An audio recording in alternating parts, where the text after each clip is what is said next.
Bom dia a todos, estamos aqui para apresentar o trabalho de metodologia científica, valendo nota, é a nossa primeira avaliação.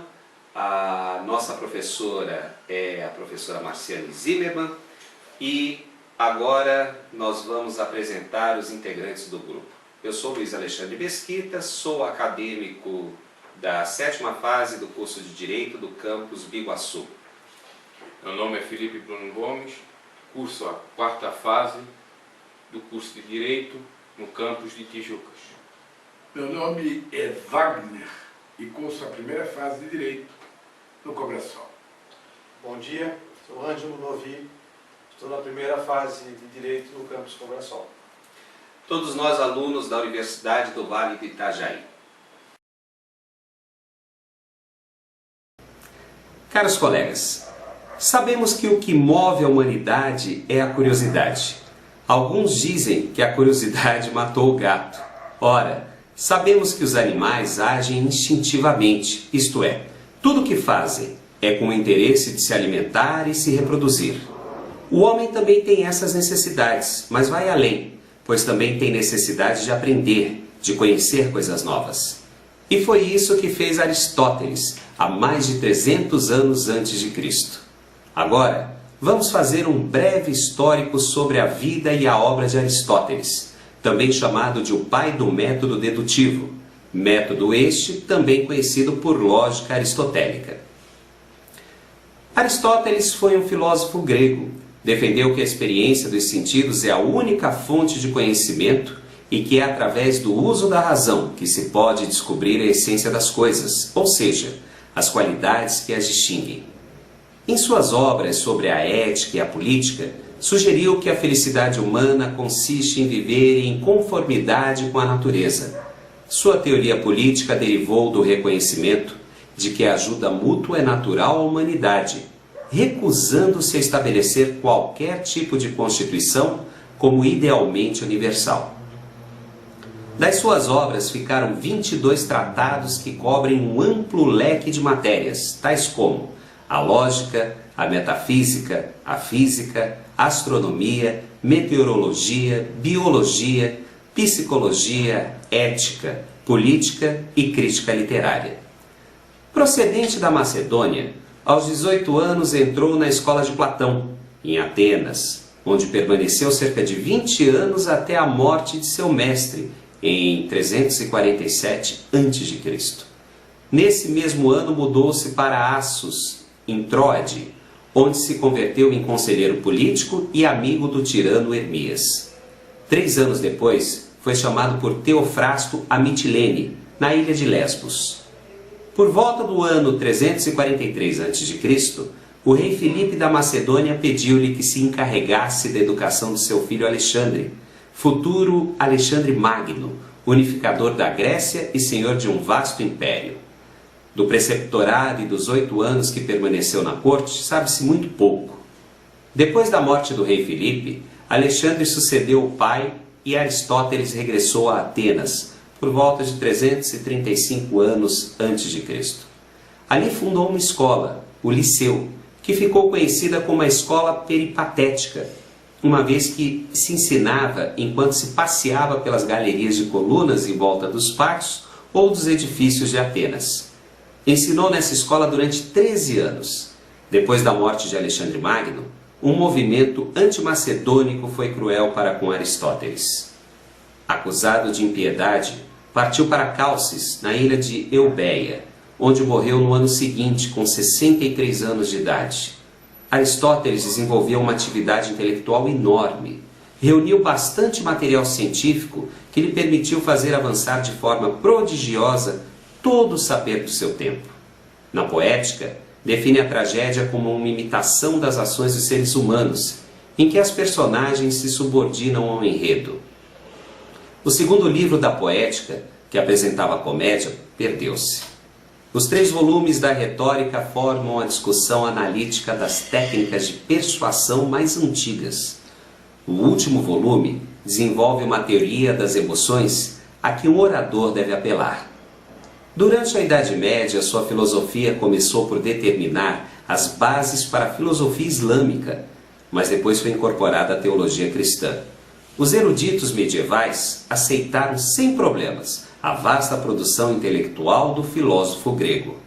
Aristóteles defendeu que toda matéria consistia em uma única matéria principal, que era sempre determinada pela forma. A matéria mais simples consistia nos 4 elementos: terra, água, fogo e ar, os quais em proporções diversas constituíam todas as coisas. As suas principais contribuições sobre cosmologia e astronomia estão contidas nos 4 volumes de seu Decaelo. Rejeitou a noção de infinito e de vácuo, sendo este último impossível, porque um objeto que nele se movimentasse ganharia, em princípio, uma velocidade infinita, em virtude da completa ausência de resistência. Na visão de Aristóteles, o espaço não poderia ser infinito, porque o universo consistia em uma série de esferas concêntricas que giravam em volta da Terra. Na área da astronomia, Aristóteles comprova que a Terra é esférica.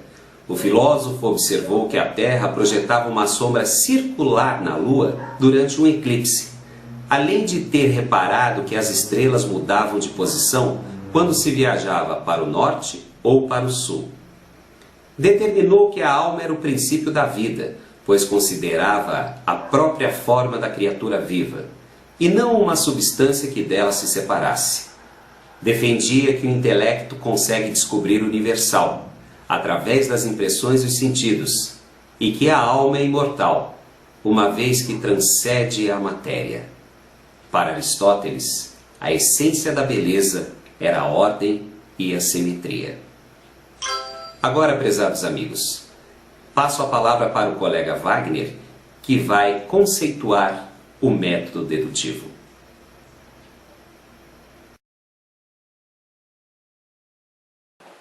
Bom, depois da palavra do nosso irmão de grupo aqui, nós vamos falar do conceito do método dedutivo.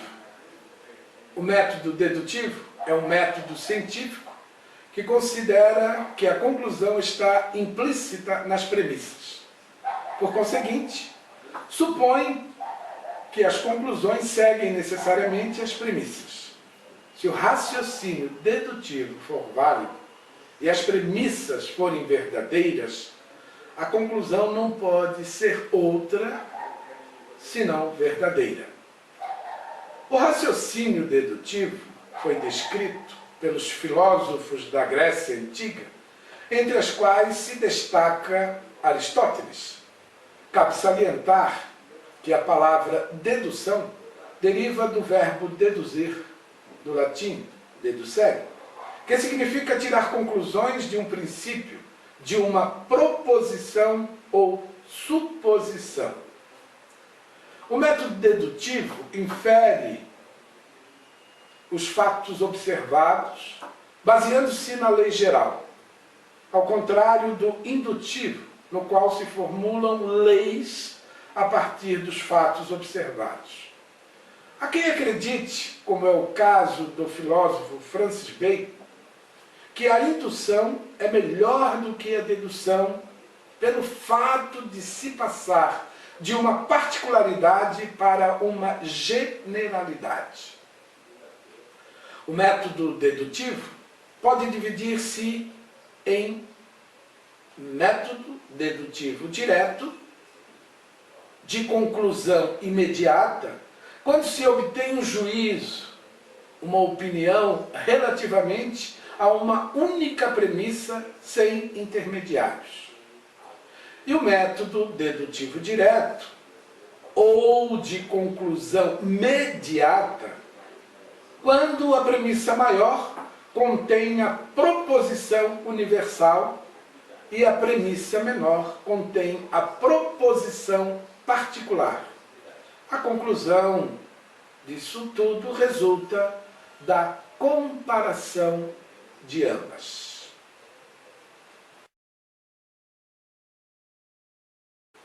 Dando prosseguimento, então, ao trabalho, vamos às características do método dedutivo. A primeira característica do método científico é a sua natureza convencional, a de servir de marco de geração do conhecimento objetivo. Por isso, existem múltiplas características em função da perspectiva com que se classifiquem, se estudem e, inclusivemente, se denominem. Uma característica de ambos métodos, aqui falando do método dedutivo e do indutivo, para depois chegarmos então às características do método estudado, que é o dedutivo, é que pode ir do geral para o particular, ou vice-versa, no sentido ou no inverso. Ambos utilizam a lógica e chegam a uma conclusão. Em última instância, sempre tem elementos filosóficos subjacentes. O método dedutivo é demonstrado ante a aplicação da lógica pura, a conclusão na sua totalidade, a partir de premissas, de maneira que se garante a veracidade das conclusões, se não se invalida a lógica aplicada. Trata-se do método axiomático proposto por Aristóteles como método científico ideal. Portanto, o método dedutivo tem as seguintes características. Silogismo, ele parte de um silogismo, de uma lógica formada, uma lógica formal, parte de princípios, abstrações, não é aquilo que não é questionado, que não pode se questionar, e chega então ao caso concreto.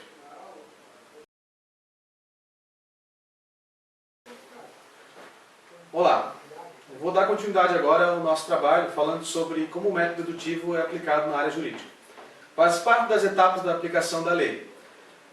Passando por todas as etapas preliminares no processo jurídico, a autoridade responsável já estará apta e em condições de aplicar o silogismo para promover a própria aplicação da lei.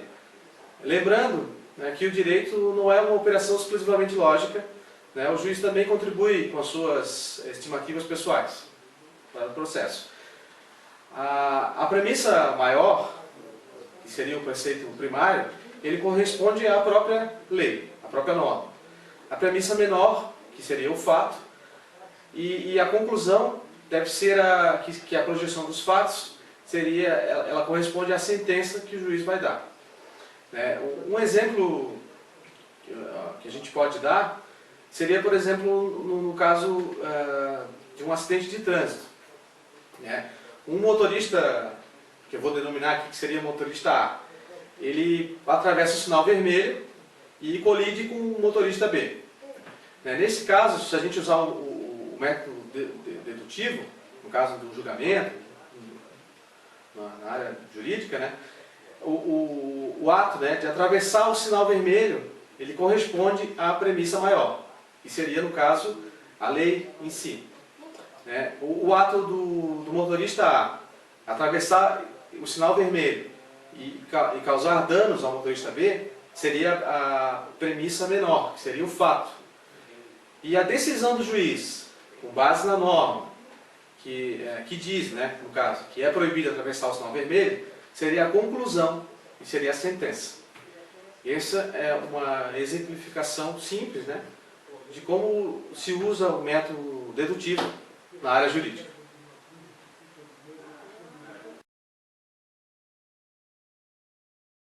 Finalizando então o nosso trabalho, críticas a respeito do método dedutivo. Vamos se ater a duas. Fornecer premissas para um acontecimento não significa necessariamente explicá-lo. É preciso que compreendamos por que as premissas são verdadeiras. Dedutibilidade não é sempre necessária para que obtenhamos uma explicação.